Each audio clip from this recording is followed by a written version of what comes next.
పరిశ్రమల అభివృద్ధికి 3 క్లస్టర్లు 2050 నాటికి రాష్ట్రంలోని అన్ని ప్రాంతాలకు ఇండస్ట్రీస్, గ్రామాల్లోనూ హైదరాబాద్ తరహా అభివృద్ధి లక్ష్యమని చెప్పేసి సీఎం అంటా ఉన్నారు. 1000 నుంచి 3000 ఎకరాలకు ఫార్మా విలేజ్ ఫ్రెండ్లీ పారిశ్రామిక విధానంతో ముందుకు. గత ప్రభుత్వంలో నిరుద్యోగులను మేము భారంగా భావించాం. వారి ప్రపంచంతో పోటీ పడే స్కిల్స్ నేర్పిస్తాం, అందరికీ అందుబాటులో ఉంటానని వెల్లడి. సిఐఐ ప్రతినిధులతో భేటీ అయ్యిండు ముఖ్యమంత్రి రేవంత్ రెడ్డి.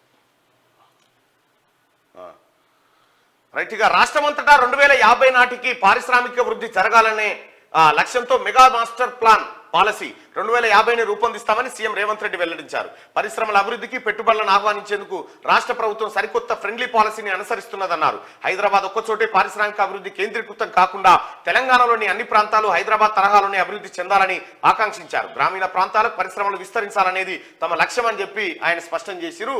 3 పరిశ్రమల అభివృద్ధి కోసం 3 క్లస్టర్లను తీసుకొస్తా ఉన్నారు. 2050 నాటికి రాష్ట్రంలోని అన్ని ప్రాంతాలకు ఇండస్ట్రీస్ వచ్చేలాగా ఏర్పాటు చేయబోతున్నట్టుగా ముఖ్యమంత్రి రేవంత్ రెడ్డి చెప్పారు. సీఎం రేవంత్ కు మేమోంటో ఇస్తున్న Visakha industries JMD G Vamsikrishna, పారిశ్రామికవేత్తలు.